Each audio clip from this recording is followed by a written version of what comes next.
बिस्मिल्लाहिर्रहमानिर्रहीम अस्सलाम वालेकुम फ्रेंड्स। कनाडा के बहुत से इमिग्रेशन के प्रोग्राम्स हैं जिनमें से एक है RNIP, rural and northern immigration pilot programme.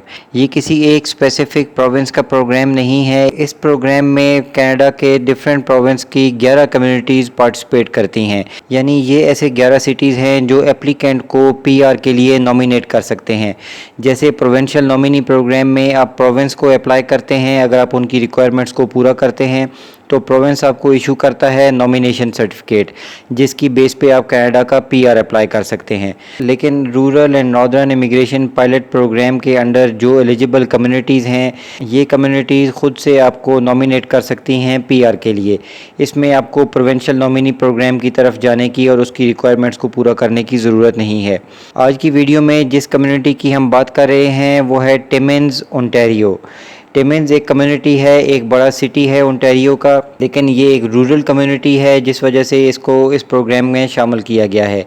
इस प्रोग्राम की मैं कुछ और वीडियोस भी ऑलरेडी आपके साथ शेयर कर चुका हूँ डिफरेंट प्रोविंस की कुछ कम्युनिटीज़ के बारे में।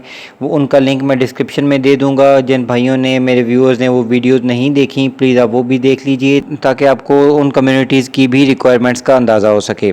इस कम्युनिटी की ख़ास बात यह है कि इसमें 27 इन डिमांड ऑक्यूपेशंस रखे गए हैं। 27 ऐसे ऑक्यूपेशंस हैं जिनको इन डिमांड कंसिडर किया गया है। इन ऑक्यूपेशन से तल्लक रखने वाले लोग इस कम्युनिटी में अप्लाई कर सकते हैं जॉब्स के लिए।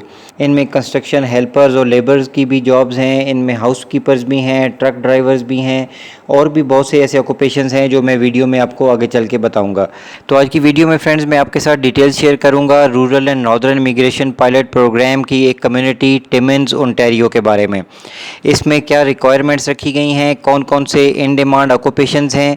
वैसे तो इसमें तमाम स्किल लेवल्स ओपन हैं, किसी भी ऑक्यूपेशन से तल्लक रखने वाले लोग इसमें अप्लाई कर सकते हैं। लेकिन जो ऑक्यूपेशंस इन डिमांड हैं, अगर आपका ऑक्यूपेशन और आपका एक्सपीरियंस उनसे मैच करता है तो फिर आपका एप्लीकेशन प्रोसेस ज़्यादा फास्ट हो सकता है। उसका क्या प्रोसेस होगा वो भी मैं आज की वीडियो में आपके साथ शेयर करूंगा। और इसमें अप्लाई करने की क्या चार्जेस हैं, क्या फ़ीस है, ये भी मैं आपको आगे चल के बताऊंगा। लेकिन वीडियो की डिटेल्स में जाने से पहले मेरी आपसे रिक्वेस्ट है कि अगर आप मेरे चैनल पे नए हैं तो प्लीज़ इसको सब्सक्राइब कर लीजिए और बेल आइकन का नोटिफिकेशन ऑन करके ऑल की ऑप्शन सेलेक्ट कर लें ताकि इस तरह की इन्फॉर्मेटिव वीडियोज़ आप तक टाइमली पहुँचती रहें। बहुत शुक्रिया। तो फ्रेंड्स, आपकी स्क्रीन पे है टिमिन्स, ओंटारियो की ऑफिशियल गवर्नमेंट की website, Timmins economic development corporation. ये टिमिन्स की तरफ से अथराइज्ड ऑफिस है जो आपकी एप्लीकेशन को रिसीव करता है, उनको रिव्यू करके आपको नॉमिनेशन सर्टिफिकेट इशू करता है। और फ्रेंड्स, एक बात जो मैं आपको अक्सर वीडियोज़ में भी कहता रहता हूँ, टिमिन्स की ऑफिशियल वेबसाइट पर भी वो बात मैंशन है कि इस प्रोग्राम के अंडर अप्लाई करने के लिए आपको किसी रिप्रेजेंटेटिव, किसी कंसल्टेंट या एजेंट की ज़रूरत नहीं है। आप लोग खुद इसमें अप्लाई कर सकते हैं क्योंकि इसका एप्लीकेशन प्रोसेस बहुत ही सिंपल है और रिक्वायरमेंट्स भी बहुत ही सिंपल और मिनिमम रखी गई हैं। तो फ्रेंड्स, इसमें स्टेप 1 है कि आप IRCC के फेडरल एलिजिबिलिटी रिक्वायरमेंट्स को पूरा करते हों। क्योंकि ये एक PR का प्रोग्राम है, इसके एंड पे आपको कनाडा की परमानेंट रेजिडेंसी मिलती है, तो ज़रूरी है कि आप PR के लिए एलिजिबल हों, आप उन तमाम रिक्वायरमेंट्स को पूरा करते हों जो कनाडा के PR होने के लिए ज़रूरी हैं। तो वो ऐसी कौन सी रिक्वायरमेंट्स हैं, पहले मैं आपको वो दिखा देता हूँ। तो अब हम हैं गवर्नमेंट ऑफ कनाडा की ऑफिशियल वेबसाइट पे। IRCC का ऑफिशियल पोर्टल है ये, rural and northern immigration pilot programme. तो फ्रेंड, इसकी जो रिक्वायरमेंट्स IRCC की तरफ से मेंशन की गई हैं उनमें सबसे पहली है आपकी वर्क एक्सपीरियंस। आपका वर्क एक्सपीरियंस एटलीस्ट 1 साल का होना चाहिए पिछले 3 सालों में, और ये 1 साल का फुल टाइम वर्क एक्सपीरियंस आपने प्रूव करना है। अगर आपने फुल टाइम काम नहीं किया तो पार्ट टाइम काम को भी कंसिडर किया जाएगा, लेकिन उसके total working hours full time work experience के बराबर होने ज़रूरी हैं। तो उसके बाद सेकंड रिक्वायरमेंट है आपकी लैंग्वेज यानी आइल्स। तो इसमें आइल्स का स्कोर भी आपके स्किल लेवल के हिसाब से ही रखा गया है। वो लोग जिनका ऑक्यूपेशन स्किल लेवल 0 और A के अंडर आता है उनके लिए मिनिमम रिक्वायरमेंट है CLB 6, और जिनका ऑक्यूपेशन स्किल लेवल B के अंडर आता है उनके लिए आइल्स का मिनिमम स्कोर रिक्वायर्ड है CLB 5। और मेरे वो बहन भाई, मेरे व्यूअर्स जिनका ऑक्यूपेशन स्किल लेवल C और स्किल लेवल D के अंडर आता है उनके लिए मिनिमम आइल्स का स्कोर रिक्वायर्ड रखा गया है CLB 4।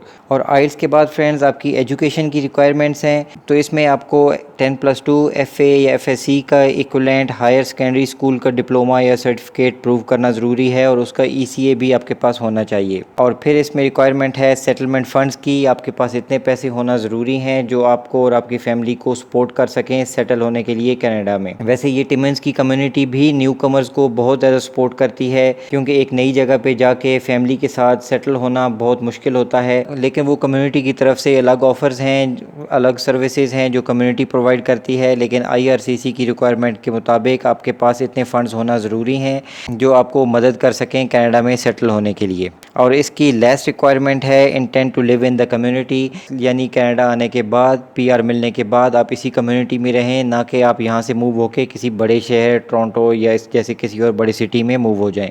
तो फ्रेंड इसके बाद हम वापस आ जाते हैं TEDC की ऑफिशियल वेबसाइट पे। तो इसका स्टेप 2 पे आ जाते हैं और इसमें मेंशन है कि आपके पास एक full time permanent job offer होनी चाहिए टिमन्स की कम्युनिटी के किसी भी एम्प्लॉयर से।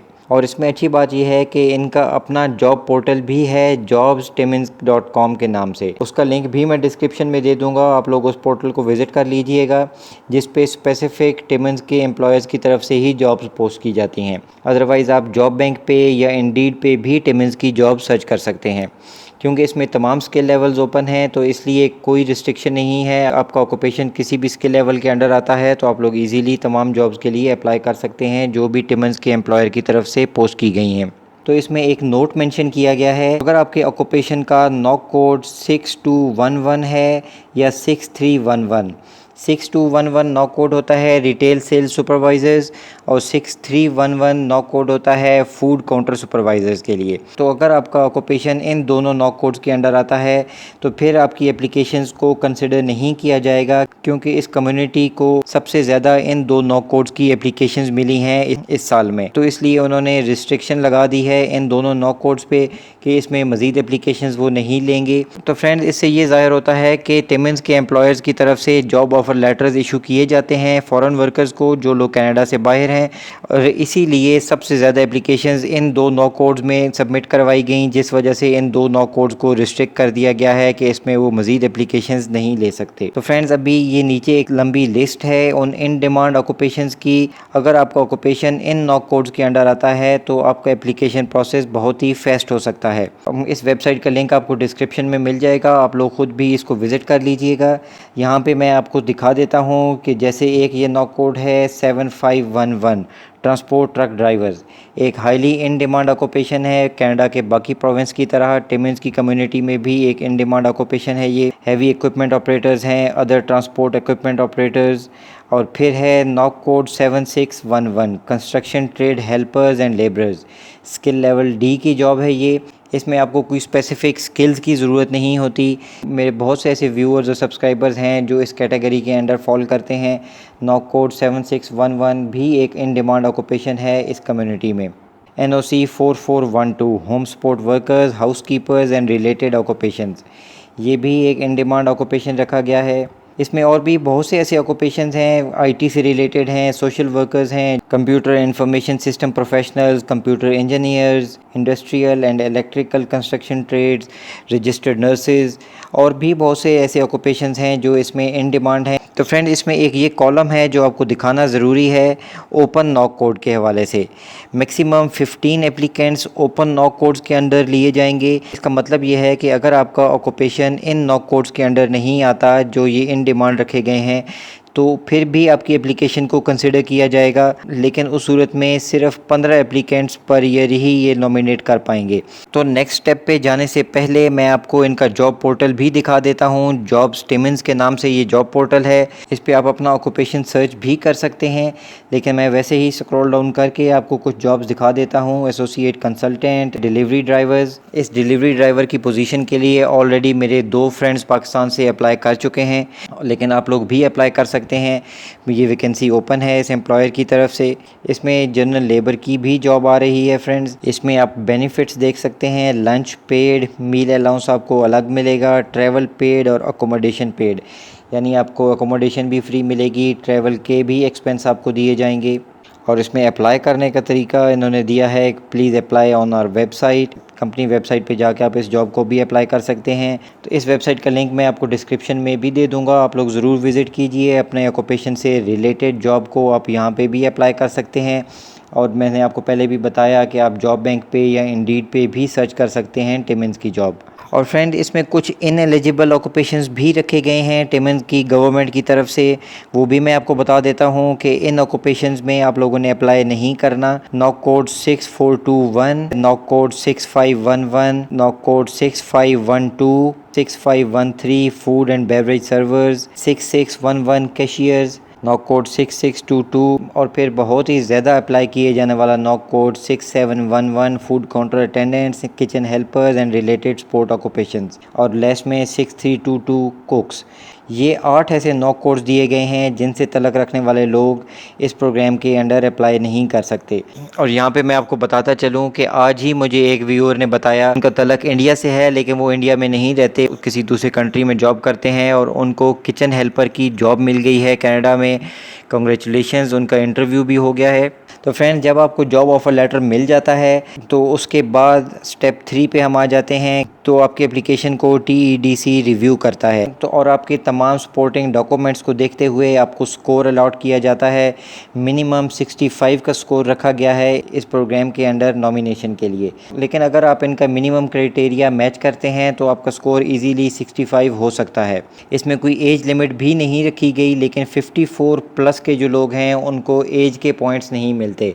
54 से नीचे जिनकी एज है उनको एज के भी पॉइंट्स मिलते हैं। तो अगर आपके पॉइंट्स टोटल 65 हो जाते हैं तो फिर आप एलिजिबल हो जाते हैं इस प्रोग्राम के अंडर नॉमिनेशन के लिए। यहाँ पे आपको मैं बता देता हूँ कि कौन कौन से ये डॉक्यूमेंट्स आप लोगों ने अटैच करने होते हैं अपनी एप्लीकेशन में। सबसे पहले है आपका एम्प्लॉयमेंट फॉर्म, IMM 5984 इस फॉर्म का नंबर है। और आपका एम्प्लॉयर जब आपको जॉब ऑफ़र लेटर इशू करता है तो वो जॉब ऑफ़र लेटर इस एम्प्लॉयमेंट फॉर्म के ऊपर होना ज़रूरी है। वो किसी लेटर हेड पे आपको कॉन्ट्रैक्ट तो भेज सकता है, लेकिन ऑफिशियल जॉब ऑफ़र लेटर किसी लेटर हेड पैड पे या प्लेन पेपर पे नहीं होना चाहिए। इसी एम्प्लॉयमेंट फॉर्म पे ही वो आपको जॉब ऑफ़र लेटर इशू कर सकता है। और सेकंड है स्केड्यूल 1 का एक फॉर्म है, वो आपने फ़िल करना है। और उसके बाद थर्ड और डिटेल रिज्यूमे, अपने एक डिटेल कैनेडियन फॉर्मेट में रिज्यूमे बनाना है जो आपकी एप्लीकेशन में आपको लगाना ज़रूरी होगा। और फिर है आपके आइल्स का टेस्ट रिज़ल्ट्स, आपके एजुकेशनल रेजिडेंशियल असेसमेंट, एजुकेशन की ECA report, proof of settlement funds, आपकी बैंक स्टेटमेंट वगैरह होगी, और आपके पासपोर्ट की कॉपीज़ हैं। और लेस में एनी अदर सपोर्टिंग डॉक्यूमेंट जो आपको लगता है कि आपकी एप्लीकेशन के लिए ज़रूरी है वो भी आप अटैच कर सकते हैं अपनी एप्लीकेशन में। तो इसके बाद आपकी एप्लीकेशन सिलेक्शन कमेटी के पास भेजी जाती है, जो मंथ में एक बार जितनी भी एप्लीकेशंस उनके पास आई होती हैं उनको रिव्यू करके नॉमिनेशन सर्टिफिकेट इशू करते हैं। तो अगर आपको TEDC की तरफ से नॉमिनेशन लेटर, जिसको कम्युनिटी रिकमेंडेशन लेटर भी कहा जाता है, वो इशू कर दिया जाता है तो फिर आप उसकी बेस पे IRCC को PR के लिए अप्लाई करते हैं। तो फ्रेंड्स, इनकी ऑफिशियल वेबसाइट पे और भी बहुत सी डिटेल्स दी गई हैं, मैं इसका लिंक डिस्क्रिप्शन में दे दूंगा ताकि आप लोग ख़ुद इसको विज़िट कर लीजिए। अगर इसकी मज़ीद डिटेल्स आप जानना चाहते हैं तो आपको इस वेबसाइट पे तमाम क्वेश्चंस के आंसर मिल जाएंगे। तो फ्रेंड, इस rural and northern immigration pilot programme में बहुत ज़्यादा चांसेस हैं आप लोगों के लिए, क्योंकि प्रोविंशियल नॉमिनी प्रोग्राम्स में इस वक्त एप्लीकेशंस का बहुत ज़्यादा रश है। कैनेडियन गवर्नमेंट के पास भी एप्लीकेशंस का एक बैकलॉग है जिसको वो कवर करने की कोशिश कर रहे हैं, लेकिन rural and northern pilot programme के अंडर इतनी ज़्यादा एप्लीकेशंस नहीं हैं जितनी एप्लीकेशन प्रोविंशियल नॉमिनी प्रोग्राम में होती हैं। इसमें कम लोग अप्लाई करते हैं क्योंकि इसमें आपको कनाडा आने के बाद रूरल कम्युनिटी में ही रहना होता है। तो इसलिए बहुत अच्छा चांस है उन लोगों के लिए जिनका ऑक्यूपेशन मैच करता है इन डिमांड ऑक्यूपेशंस के साथ, जो मैंने आज की वीडियो में आपको दिखाए हैं। अगर आपका ऑक्यूपेशन इस लिस्ट के अंडर आता है तो आप लोग ज़रूर ट्राई कीजिए, इस कम्युनिटी के एम्प्लॉयज़ को अप्रोच कीजिए, तो बहुत ज़्यादा चांस है आपको जॉब ऑफ़र लेटर मिल जाएगा। तो फ्रेंड्स, आज की वीडियो आपको कैसी लगी मुझे कमेंट करके ज़रूर बताइएगा। अगर पसंद आई, इन्फॉर्मेटिव लगी तो इसको लाइक कर दीजिए, अपने फ्रेंड्स के साथ शेयर कीजिए। वीडियो देखने का बहुत शुक्रिया फ्रेंड्स, थैंक यू, अल्लाह हाफिज़।